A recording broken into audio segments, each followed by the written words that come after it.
창세기 27장 41절에서 46절입니다. 이삭은 자신이 자기 아내인 리브가와 그리고 야곱에게 자기가 속은 사실을 알게 됩니다. 그리고 35절에 이삭이 에서에게 이렇게 말합니다. 내 아우가 와서 속여 너의 복을 빼앗았도다. 그때 에서가 이렇게 얘기를 합니다. 야곱은 2번씩이나 나를 속이고 내 복을 빼앗아 갔습니다. 그러니 이제 남아있는 복을 나에게 좀 축복을 해달라. 에서는 큰 소리로 울면서 그렇게 요청을 했습니다. 에서는 아버지가 자기를 인정해주고 또 자기를 사랑하고 자기가 장자로서 열심히 아버지를 섬기는 걸 좋아했기 때문에 아버지의 재산을 다 물려받을 거라고 생각을 했습니다. 이삭은 아브라함의 재산을 물려받았어요. 지금 이삭이 가지고 있는 재산은 어마어마합니다. 그걸 누가 탐을 안 내겠습니까? 내가 받을 줄 알았는데 동생이 가져갔다. 누가 통곡하지 않겠습니까? 어떻게 보면은 이 에서가 이렇게 슬퍼하며 분노하는 것은 당연한지도 몰라요. 그러나 확실한 것은 하나님의 택하심이라고 하는 것은 태어난 순서대로 되는 것이 아니다. 하나님의 선택이라고 하는 것은 인간의 생각처럼 되는 것이 아니라는 겁니다.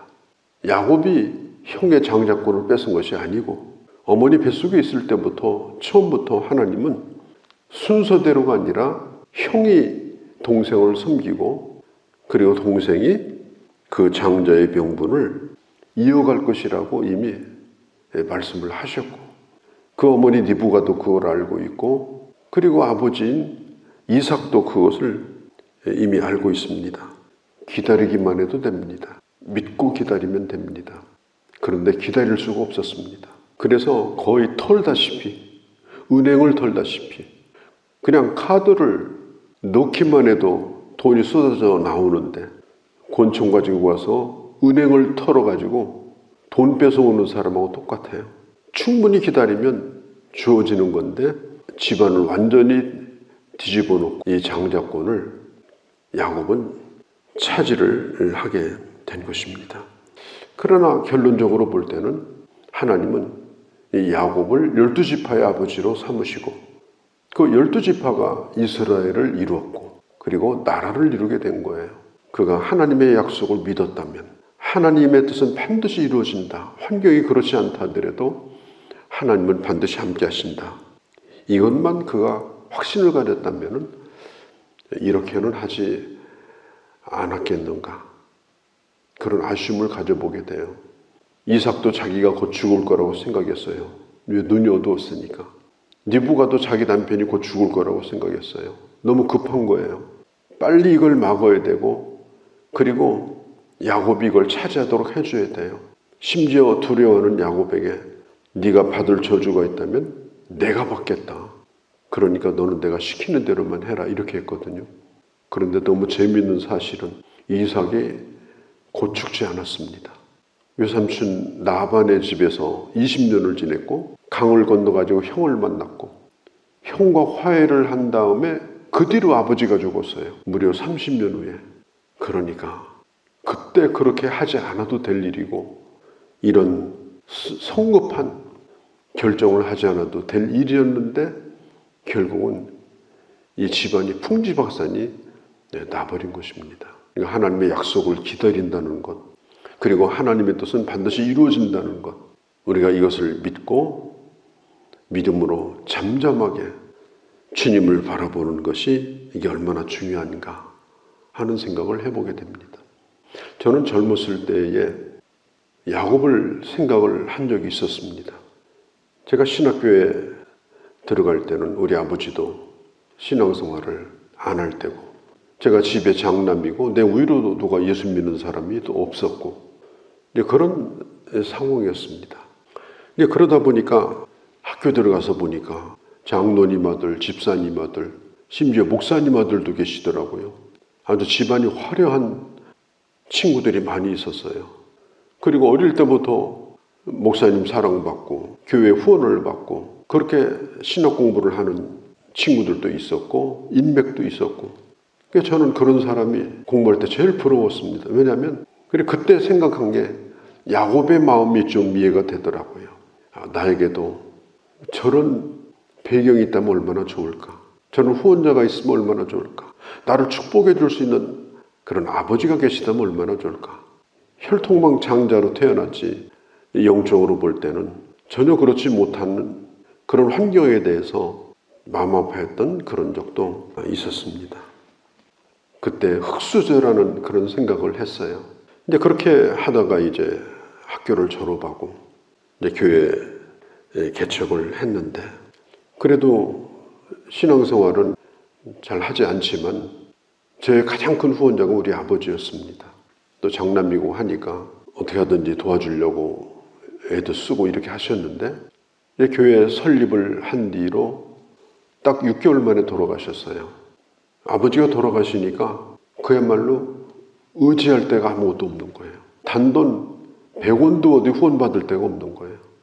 교회 설립을 하고 또 결혼 생활도 시작한 지 얼마 안 되고 아무것도 없는 거예요. 완전히 벌판에 혼자 서 있는 그런 상황이에요. 누구에게도 후원을 받을 수 없는 그런 막막함. 교회를 개척하고 얼마 되지 않아서 겪고, 그때부터 이제 목회의 어려움을 많이 겪었습니다. 하나님만 의지하자. 형이 바랄 게 없는데, 단돈 10,000원 꿀 데도 없는데 하나님만 바라자. 그래서 심지어 시장에서 채소를 파는 할머니에게 돈을 꾼 적도 있었어요. 워낙 힘드니까. 그래서 그 돈을 또 갚고 이렇게 하면서 목회를 이끌어가면서 하나님을 의지하는 것, 하나님만 의지하는 것, 이걸 배웠습니다. 온전히 하나님만 바라보는 훈련을 하고 또 그렇게 하나님이 가르쳐 주셨습니다. 지난주 토요일 날 목사 안수식을 하는데 저더러 격려사를 해달라고 해서 제가 그런 얘기를 했어요. 이제 목회전선으로 나가는 하나님의 노예로 이제 시작하는 노예에게 무슨 격려가 필요하냐. 고생할 일만 남았는데. 그래서 제가 제 얘기를 했습니다. 내가 어려울 때에 오로지 나의 격려는 하나님이었다. 당신들도 사람의 격려를 기대하지 말고 하나님의 격려를 기대하며 살라. 나도 30여 년을 단 하루도 그런 격려를 받지 않은 적이 없다. 하나님을 바라보지 않았으면 견딜 수 없는 시간이 많았다. 주님만 바라봐라. 제가 그런 부탁을 제 진심을 다하여 했었습니다. 아마 야곱이 쌍둥이로 태어났는데 그 어마어마한 재산, 그걸 받을 수 없다고 생각할 때 얼마나 힘들었을까. 근데 저는 제가 장남인데 우리 아버지 돌아가시니까 아버지 재산이 좀 있었어요. 집도 있고 땅도 있고. 근데 제가 아버지를 돌아가시고 어머니를 모실 수가 없기 때문에 바로 밑에 있는 동생에게도 연락을 하고, 너희가 어머니를 모실 수 없으면 이 재산을 다 포기해라. 나도 포기하겠다. 형도 포기하겠다. 그래가지고 뭐 잘 했는지 못했는지는 모르지만, 그리고 하나님을 의지하는 생활을 이제 그때부터 시작을 이제 한 거예요. 야곱이 그런 아쉬움도 많이 아마 있었을 것 같습니다. 나에게도 좀 있으면 좋을 텐데, 쌍둥이로 태어났는데 왜 형이 다 가져가느냐. 아마 그런 울분도 있었을 거예요. 이제 그런 가운데 이런 일이 사실 일어나게 된 것입니다. 우리가 잊어서는 안 될 게 있습니다. 우리는 하나님으로 사는 사람들이고 하나님 때문에 사는 사람들입니다. 사람을 의지하고 사람 바라보고 사는 사람들이 아닙니다. 왜? 살다 보면 압니다. 사람은 사람을 책임져 주지 못합니다. 그리고 사람은 사람이지 하나님이 아닙니다. 야곱은 자기가 하나님의 약속이 있는 사람이라는 사실을 알았지만 현실은 그렇지 않은 것 같아서 이런 일을 한 겁니다. 내가 누군가, 이걸 알고 사는 것이 중요한 거예요. 나는 하나님의 약속이 있는 사람이다. 나는 하나님의 사람이다. 하나님이 나를 책임져 주신다. 예수님께서 70명의 제자들을 누가복음 10장에 보면 보내셨어요. 병자가 고침받고 귀신이 떠나가고 전도 갔다 와가지고 제자들이 흥분해가지고 막 보고를 합니다. 그러니까 예수님이 하시는 말씀이 그런 게 뭐 기뻐할 일이냐. 너의 이름이 하늘나라에 기록된 것으로 기뻐해라. 우리가 중요한 것이 뭡니까? 이 세상에서 잘 먹고 잘 사는 거, 뭘 누리는 거, 또 내가 뭐 어마어마한 일을 해내는 거, 그것이 아니라 나라고 하는 약속이 있는 존재, 약속을 받고 하나님의 나라를 향해서 가는 존재, 그런 사람으로 오늘 내가 이 세상에 살고 있다. 그 자기 명분에 대한 그런 확신을 가지고 살아가는 것, 예수님이 가르쳐 준 거예요. 그게 더 소중하다. 그게 귀한 거다. 이 야곱은 그러하지를 못했어요. 울분만 가지고 살았고, 왜 나는 못 받고 태어났나? 내 몫은 뭔가? 포기할 마음이 없던 거예요. 그러니까 결국은 형을 버리고 아버지도 썩이고 그렇게 할 생각을 하고 어머니와 공모해가지고 이런 일을 저지르게 된 것입니다. 이삭은 나중에 깜짝 놀랐어요. 왜? 자기는 정말 큰아들한테 축복을 하려고 했는데 결과적으로 보니까 그걸 야곱이 받은 거예요. 하나님의 약속이라고 하는 건 사람의 손에 움직여지는 게 아니구나. 결과적으로 보니까 결국은 야곱이 받았구나. 자기 뜻은 아니었어요. 근데 그렇게 돼버렸어요. 이삭이 뭘 깨달았겠어요? 내 뜻대로 되는 것이 아니라 하나님의 뜻대로 되어진다. 내가 하려고 해도 하나님이 막으신다. 그걸 이삭이 깨닫게 됩니다. 에서가 아버지에게 막 달려듭니다. 나도 좀 축복해달라고. 그런데 축복은 하지 않고 선포를 해요. 그 말씀이 그 뒤에 보면 나옵니다. 내가 너에게 빌 복이 없다. 그리고 39절에 보면 이삭이 그에게 대답하여 이르되 너의 주소는 땅의 기름짐에서 멀고 내리는 하늘의 이슬에서 멀 것이다. 너는 칼을 믿고 생활하겠고 네 아우를 섬길 것이다. 축복이 아니라요, 저주를 선포해요. 이때 이삭이 제정신이 돌아온 거예요. 내가 아무리 누구를 축복하려고 하고 순서를 바꾸려고 해도 하나님이 막으시니까 결국엔 이삭에게 단 한마디도 축복 기도를 하지 않고 선포합니다. 이건 기도도 아니고 그냥 선포하는 거예요. 자, 이렇게 되어지자 에서는 결론을 내립니다. 그때 에서가 뭐라고 그래요? 아버지가 돌아가셔서 곡할 때 그날은 줄초상 나는 날이다. 야곱도 그날 죽을 거다. 그렇게 마음을 먹고 있었기 때문에 결국 그 집에서 떠날 수밖에 없었습니다. 잠깐 녹아 풀리기까지만 떠나보내겠다고 했는데 리브가는 그 아들을 그때 보고 끝났습니다. 그리고 이삭은 더 오래 살아가지고 한 30여 년을 더 살고 그 형제가 나중에 장례를 치르고 이런 걸 보면요, 단 한 가지도 사람의 생각대로 되는 일이 없어요.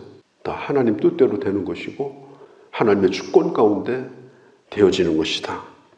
오늘 우리는 하나님의 약속이 있는 사람들이고 그 약속을 받고 사는 사람들입니다.